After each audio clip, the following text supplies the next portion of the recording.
Potato and chicken lollipop, দুর্দান্ত tasty সন্ধ্যা snacks. চলুন ফুল রেসিপিটা শেয়ার করি।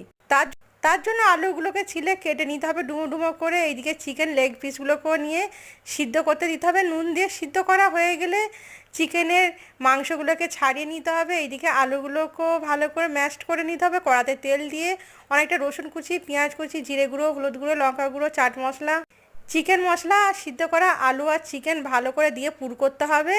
তারপর চিকেনের হাড্ডির মধ্যে ললিপপ আকারে গড়ে ফ্যাটানো ডিমে ডিপ করে ব্রেড ক্রাম্বসে কোট করে ডুবো তেলে ভেজে নিতে হবে। কেমন লাগলো রেসিপিটা?